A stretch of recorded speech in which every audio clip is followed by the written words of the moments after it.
어느 소셜 네트워크에 올려진 게시물을 보니까 이런 글이 있습니다. 부모가 늙어서 자녀에게 하지 말아야 할 5가지가 있는데 그 중에 하나가 바로 재산을 자녀에게 물려주는 일이라고 합니다. 설교 시작부터 은혜가 안 되는 말을 하고 있는 것 같은데 자녀들이 들을 때 대단히 불쾌하게 들릴 수도 있을지 모르겠습니다만 제가 그렇게 주장하는 것이 아니라 어떤 네트워크 기사에 올려진 그런 글입니다. 부모가 재산을 유산으로 남겨주기보다 사회에 환원하고 공공의 복지로 쓰는 일이 여러 가지로 유익하며 또한 부모 자신의 노후 대책을 위해서라도 결코 바람직하지 않다라는 것이 그 글의 핵심이었습니다. 그런데 재미있는 것은 그 글의 아래에 누군가가 댓글을 달았는데 이렇게 썼습니다. 물려줄 재산이라도 있어야 그런 걱정을 하지요 라고 이렇게 썼더라고요. 씁쓸한 댓글이지만 많은 사람들이 공감할 댓글이라고 생각합니다. 자녀들에게 유산을 물려주기는커녕 재산을 물려주기는커녕 빚을 물려주지 않으면 참 다행인 시대에 우리가 살아가고 있지 않습니까? 저만 그렇습니까? 여러분들도 아마 그러하리라 생각합니다. 우리 사랑스러운 자녀들에게 좋은 것을 유산으로 남겨주고픈 것은 모든 부모의 공통된 소망이 아닐 수 없습니다. 성경에 보면 악한 자라도 흉악한 범죄자일지라도 자기 자녀에게는 좋은 것으로 주지 않느냐 이렇게 기록을 하고 있죠. 신자도 결코 예외는 아닙니다. 신자는 과연 자녀들에게 어떤 유산을 남겨주어야 할까요? 이것은 비단 나이 들은 부모에게만 해당되는 것이 아니라 갓난 아이를 둔 젊은 부부에게도 또 앞으로 가정을 꾸리고 자녀를 낳을 예비 부부들에게도 청년들에게도 유익한 말이 아닐 수 없습니다. 가진 재산이 없다면 과연 자녀들에게 아무것도 유산으로 남겨줄 수 없는 걸까? 우리는 계속해서 가정의 달을 통과하고 있습니다. 실로 교회를 개척한 지 오래간만에 가정의 달을 맞이하여 주제 설교를 하고 있는데요. 오늘은 이 주어진 창세기 26장 본문을 중심으로 지난주에 이어서 지난주에 가정의 소중함, 가정의 중요성에 대해 살펴보았는데 오늘은 신자 가정의 참된 유산이 어떠해야 하는지를 두 가지로 크게 생각하며 하나님 은혜를 나누고자 합니다. 우선 무엇보다도 예수님을 영접하고 하나님을 경배하며 섬기는 신자 부모의 신앙과 삶이 고스란히 자기 자녀에게 유산이 된다는 사실을 신자 부모들은 마음에 깊이 깨달아야 합니다. 6절과 7절 말씀을 함께 읽어보겠습니다. 이삭이 시작. 이삭이 그랄에 거주하였더니 그곳 사람들이 그의 아내에 대하여 물으매 그가 말하기를 그는 내 노이라 하였으니 리브가는 보기에 아리따움으로 그곳 백성이 리브가로 말미암아 자기를 죽일까 하여 그는 내 아내라 하기를 두려워함이었더라 라고 기록을 하고 있습니다. 본문의 말씀은 이삭이 자기 아내를 아내가 아니라 누이라고 속이는 장면입니다. 여러분이 창세기를 성경을 읽기 시작할 때 제일 먼저 창세기를 읽는데 창세기 출애굽기 나가다가 레위기에서 멈출 때가 아주 많지요. 그러나 창세기 26장까지는 아주 잘 읽었으리라 생각이 되기 때문에 이 사건이 어딘가 매우 유사하지 않을까, 그런 매우 익숙하게 읽고 어디선가 매우 자주 보았던 장면이 아닐까 그런 생각이 들 것입니다. 바로 이삭의 아버지 아브라함이 창세기 12장과 창세기 20장에서 무려 2번씩이나 자기 아내를 누이라고 속였습니다. 그리고 그 아들이 이삭입니다. 그리고 오늘 26장에서 그 아들 이삭도 자기 아내 리브가를 아내가 아니라 내 누이예요 라고 속였습니다. 이유도 똑같습니다. 리브가는 보기에 아리따움으로 그곳 백성이 리브가로 인하여 자기를 죽일까 하여 그의 아내라 하기를 그 다음 두려워하였더라. 이렇게 기록하고 있죠. 노골적으로 말하면 너무나 예쁜 아내 때문에 구약시대에 족장시대에 이방인들이 볼 때 아내를 취하기 위한 남편을 죽이는 것이 관례였던 그런 세상 문화였던 그런 시대 속에서 자신이 죽을까봐 이삭은 두려워했습니다. 그리고 아내를 빼앗기게 될까봐 무서워했습니다. 궁여지책으로 만든 거짓말이었습니다. 근데 저는 이 말씀을 읽으면서 과연 이삭의 이런 말과 행동이 어디서 왔을까 주중에 곰곰이 묵상해 보았습니다. 바로 아브라함이 2번씩이나 이런 행동을 했던 것은 결코 우연이 아닙니다. 물론 아브라함이 창세기 20장에서 자기 아내 사레를 아내가 아니라 내 누이요라고 거짓말을 했을 때 이삭이 태어나기 직전이었습니다. 그러므로 이삭은 자기 아버지의 거짓된 말과 행동, 그 위선적인 모습을 직접 보지는 못했을 것임은 분명합니다. 그럼에도 불구하고 창세기 12장과 창세기 20장의 2번의 거짓말의 이 사건을 통해서 또 그 이어지는 모든 과정들을 통해서 이삭이 무엇을 보았을까를 곰곰이 묵상해 보았습니다.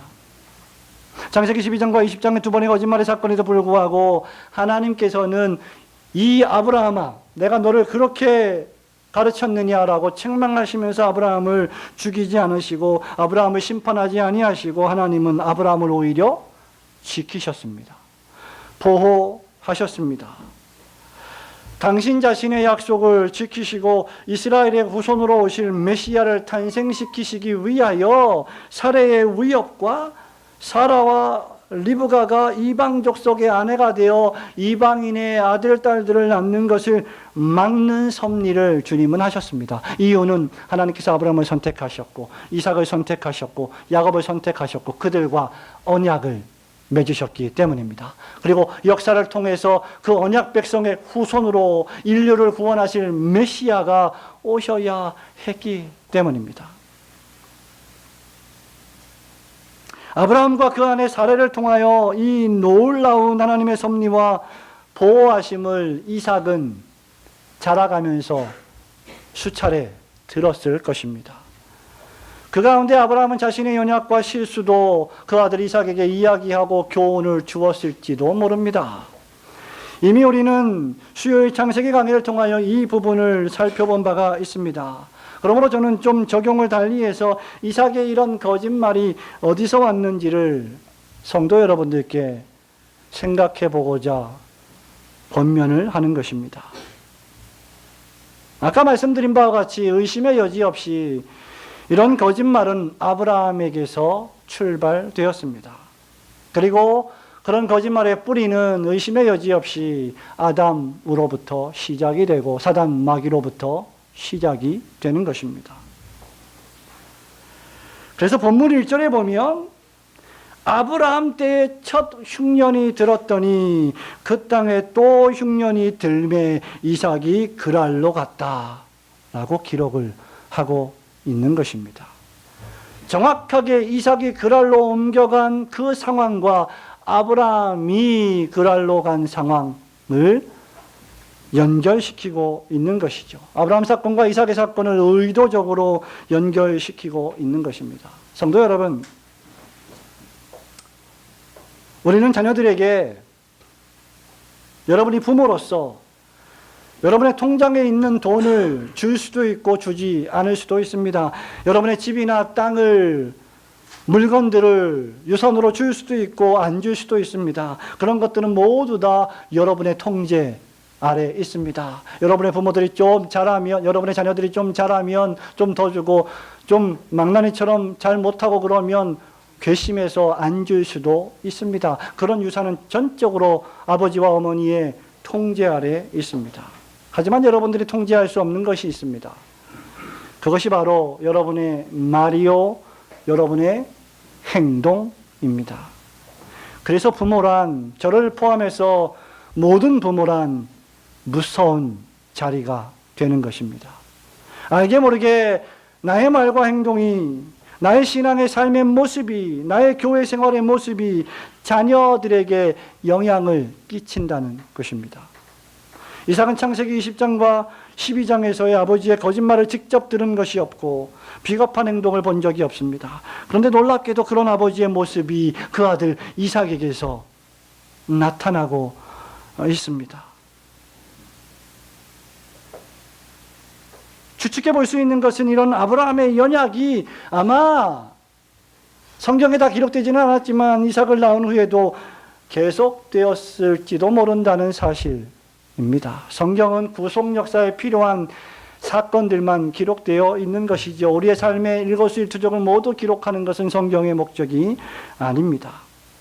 그러므로 그 연약한 모습을 이삭은 보고 듣고 계속해서 목격했을지도 모릅니다.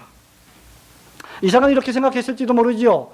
아버지가 이렇게 거짓말을 했는데도 하나님이 아버지를 보호해 주셨구나, 살려주셨구나, 거짓말을 해도 괜찮구나, 혹시라도 그런 생각을 하지 않았을까? 또 저와 여러분도 오늘 이 말씀을 오해해서 읽으면 이삭도 거짓말을 했는데 하나님이 이렇게 보호해 주셨으니 우리도 필요하면 급할 때 거짓말을 해도 하나님이 선택된 백성이니까 보호해 주시지 않을까? 신자가 거짓말을 해도 하나님이 죽이시지 않고 저와 여러분이 일주일 동안 살면서 수없이 많은 죄를 저지름에도 불구하고 살려주시는 이유는 하나님이 자비로우시고 사랑이 풍성하시고 노하기를 더디하시는 분이시기 때문입니다. 그런데도 신자 부모가 시시때때로 거짓말을 한다면 또는 약속을 지키지 않는다면 경건하지 않고 신실하지 않다면 아버지도 어머니도 뭐 저렇게 사시니 뭐 나도 이렇게 살아도 괜찮지 않을까? 라는 생각이 알게 모르게 자녀들에게 전염될 수 있는 것입니다. 이것은 매우 불행한 삶의 유산입니다. 신자들은, 성도들은 정반대의 유산을 남겨주어야 합니다. 우리는 거짓말 대신 진실을 말해야 하고 우리의 말과 행동이 자녀들에게 보여질 때 어디서건 일치되어야 합니다. 교회에서의 모습과 가정에서의 모습이 동일해야 합니다. 우리는 이것을 수없이 들었습니다. 신행일치, 믿음과 행함이 일치되어야 한다는 것은 부모뿐만이 아닌 자녀들 역시 동일하게 적용되어야 할, 모든 신자들에게 적용되어야 할 모습입니다. 그러나 부모들이 먼저 모범을 보여야 할 것은 의심의 여지가 없습니다. 왜냐하면 자녀들은 부모를 보고 배우기 때문입니다. 자녀들을 주의 교양과 훈계로 하나님의 말씀으로 양육하라는 명령을 받은 자들이 신자 부모이기 때문입니다. 부모된 성도 여러분,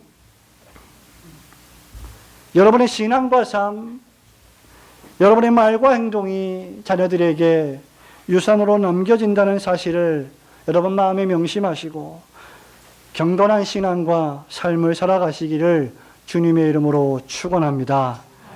그렇다면 신자 부모는 어떤 신앙과 삶을 유산으로 남겨야 하겠습니까? 신자인 부모는 그 무엇보다도 하나님을 두려워하고 섬기며 하나님의 말씀이라면 하나도 남기지 않고 모조리 순종하고 지키는 삶의 유산을 자녀들에게 남겨주어야 합니다. 창세기 26장 2절부터 5절 말씀을 한번 천천히 읽어보기를 원합니다. 여호와께서 시작. 여호와께서 이삭에게 나타나 이르시되 애굽으로 내려가지 말고 내가 네게 지시하는 땅에 거주하라. 이 땅에 거류하면 내가 너와 함께 있어 네게 복을 주고 내가 이 모든 땅을 너와 네 자손에게 주리라. 내가 내 아버지 아브라함에게 맹세한 것을 이루어 내 자손을 하늘의 별과 같이 번성하게 하라. 이 모든 땅을 내 자손에게 주리. 내 자손으로 말미암아 천하 만민이 복을 받으리라. 이는 아브라함이 내 말을 순종하고 내 명령과 내 계명과 내 율례와 내 법도를 지켰음이라 하시니라. 아멘. 아브라함도 거짓말을 했습니다. 그를 본받아 이삭도 거짓말을 했습니다. 부전자전이라고 아버지와 아들 또는 손자 손녀가 있다면 할아버지와 아버지가 그렇게 거짓말을 하는 모습을 수시로 본다면 그 후손들은 무엇을 보고 배우겠습니까? 제가 한편으로 생각해 봤습니다. 남편들이 이렇게 거짓말을 하는데 그런 남편을 아브라함의 아내 사레가 뭐라고 불렀습니까? 나의 주여, 나의 주시여. 주님과 같이 주님을 대하는 것처럼 그렇게 존경하고 배려하고 섬겼습니다. 남편들이 이렇게 거짓말을 하는데 그런 남편을 나의 주여라고 존경하며 살았던 사라와 리브가도 참 대단한 아내들이다. 그런 생각을 하지 않을 수 없습니다. 자기 남편이 좀 부족한 것 같고 때로 연약하여 실수도 하고 거짓을 말한다 해도 남편으로 존경하며 예우를 다하는 부인들이야말로 참으로 진실한 신자 아내가 아닐 수 없는 것입니다.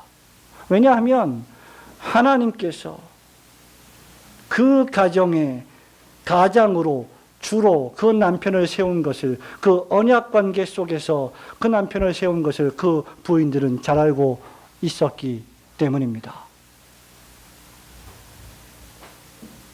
아브라함도 거짓말을 했습니다. 이삭도 거짓말을 했습니다. 그런데 왜 모두 다 살아남았습니까? 왜 저주를 받지 않았을까요? 왜 심판을 받지 않았습니까? 이유는 그들이 그렇게 연약한 가운데서도 하나님이 하신 말씀을 준행하고 그 명령을 지켰기 때문입니다. 2절에 보면 하나님은 이삭에게 애굽으로 내려가지 말고 내가 너에게 지시하는 땅으로 가라고 명령하셨고 그에게 세 가지 복을 내리십니다. 첫째, 그 땅을 내가 너와 내 자손에게 주겠다. 둘째, 자손을 하늘의 별과 같이 번성하게 하겠다. 셋째, 너로 말미암아 내 자손으로 인하여 천하 만민이 복을 받을 것이다. 그리고는 5절에서 아브라함이 내 말을 다 지켰다, 준행했다 라고 선언하십니다. 아브라함이 내 말을 순종하고 내 명령, 내 계명, 내 율례, 내 법도를 지켰습니다. 이렇게 반복되는 말씀들은 아브라함이 철저하게 하나님을 두려워했고 하나님이 하신 말씀을 정말 생명보다 귀중한 것으로 여겨 지켜나갔다는 것을 강조하기 위한 표현입니다. 내 아버지는 연약했고 내 아버지는 거짓말도 했지만 내 아버지는 하나님이 하신 말씀을 지키려고 분투했던 아버지다. 순종했다. 그러니 너도 내가 지시하는 땅으로 가라. 지금 이삭이 받는 이 축복은 믿음의 조상 아브라함의 순종의 연장선상에 있다는 말입니다.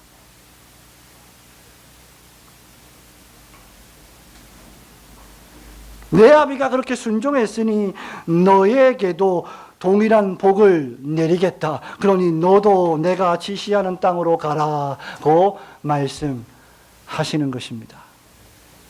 결국 이삭도 아버지 아브라함을 따라 하나님의 명령에 순종합니다. 6절에 이삭이 글 아래 거한 것입니다. 비록 아브라함의 거짓말을 2번이나 할 만큼 형편없는 인생이었지만 적어도 이것을 제외한 다른 부분에서 그는 하나님의 명령에 순종했습니다. 그리고 그것을 아들 이삭이 보았습니다. 들었습니다. 매일 같은 집에 살면서 매일 같은 공간에 있으면서 그는 자기 아버지가 자기 어머니가 신앙의 부모라는 것을 느꼈던 것입니다. 하나님의 명령에 순종하기 위해서 심지어 그 아들 이삭을 결박하고 죽이려고 할 때 이삭은 결박된 상태에서 하나님을 향한 그 경외감과 그 명령에 순종하려고 하는 아버지의 신앙의 절개와 그 절도와 그 기계를 보았을 것입니다.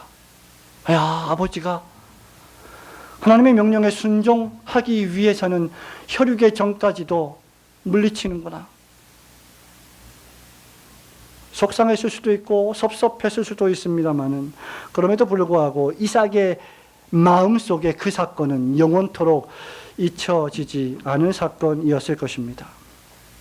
그런 아들 이삭이 하나님의 명령에 순종했음은 두말할 필요가 없었을 것입니다. 이삭이 비록 아내 리브가를 누이라 속이고 거짓말을 했음에도 하나님이 이삭을 지키신 것은 그가 그랄에 거하라는 하나님의 명령에 순종했기 때문입니다. 아브라함과 이삭은 아내들이 왜 이렇게 이뻤는지 성경에 다 그렇게 기록하고 있습니다. 아리따움으로, 이쁨으로 가는 곳마다 시기와 질투를 당했습니다. 그래서 유혹도 많았고 시험거리도 많았습니다. 그러나 그럼에도 불구하고 그들은 하나님을 경배하고 섬기는 일에 최선의 노력을 기울였습니다. 이 말씀을 통해서 부모된 우리 신자들은 자녀들 앞에서 어떻게 신앙생활을 해야 할지를 결단해야 합니다. 자녀들에게 아름다운 신앙의 유산을 남기는 방법은 철저하게 하나님을 두려워하고 하나님의 말씀을 지키는 모습을 보이는 것입니다.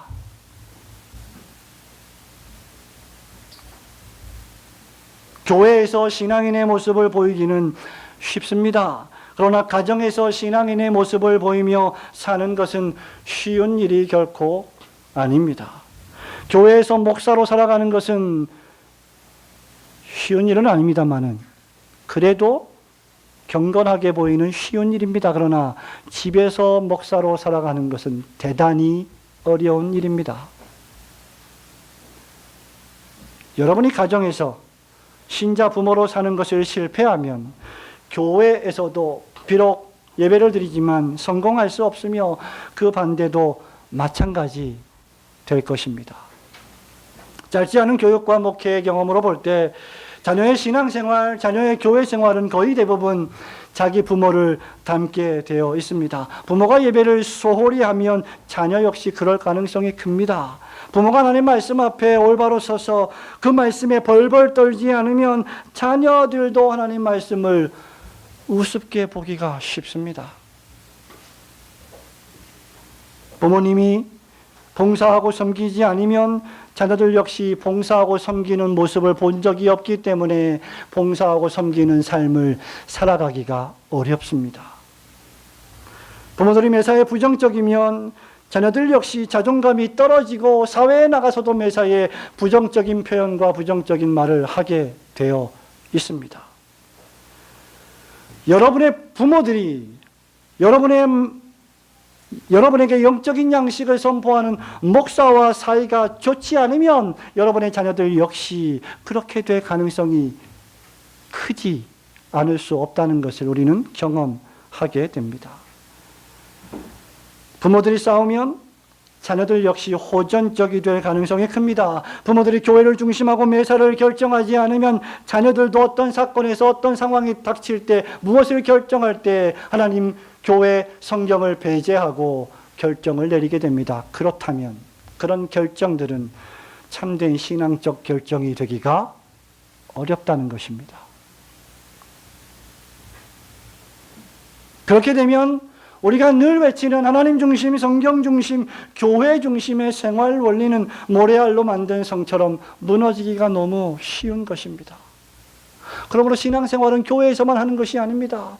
여러분의 가정이 튼튼해야, 여러분의 가정이 하나님을 아버지로 모시고 하나님을 경외하는 신실하고 경건한 가정이 되어야 교회도 튼튼하고 신실하고 경건하게 되는 것이고 그 반대도 역시 마찬가지인 것입니다. 그래서 교회와 가정은 긴밀하게 연결되어 있는 것입니다.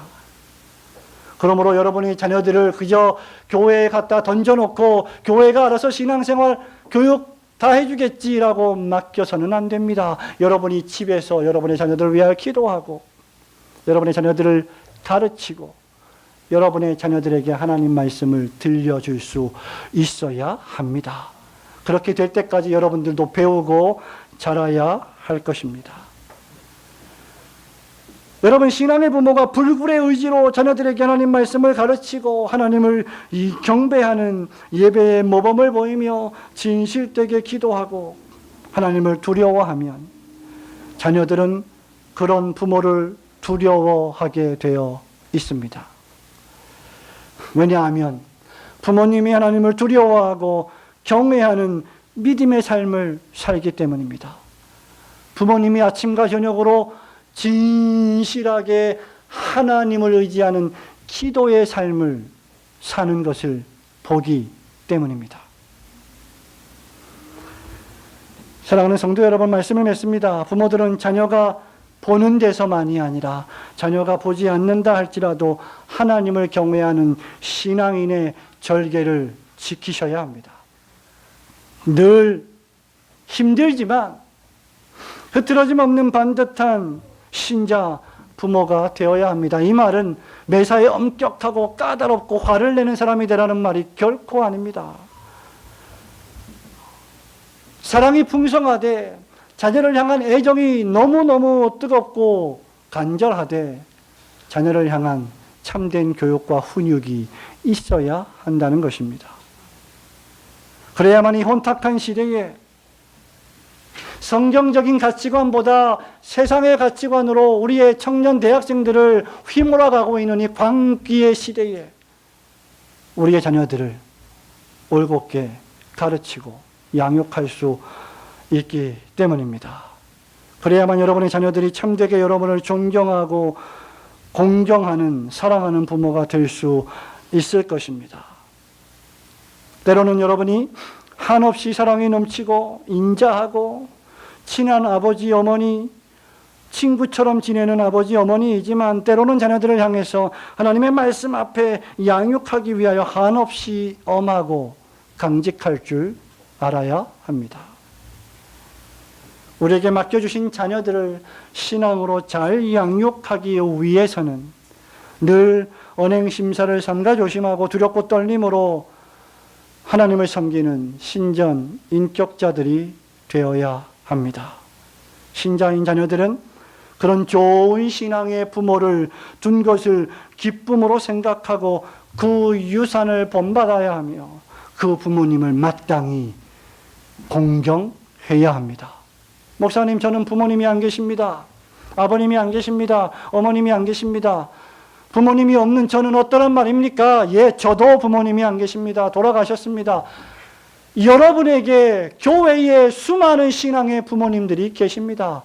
교회에 수많은 신앙의 자녀들이 있습니다. 여러분은 혼자가 아닙니다. 여러분은 혼자 걸어가지 않을 것입니다. 우리는 그리스도 예수 안에서 한 가족이기 때문입니다. 우리 올고든 교회 안에 하나님을 정말 진실하게 두려워하고 섬기는 부모님들이 많아지기를 주님의 이름으로 축원합니다. 그런 부모님을 존경하고 사랑하는 자녀들로 풍성한 교회가 되기를 주님의 이름으로 축원합니다. 아멘.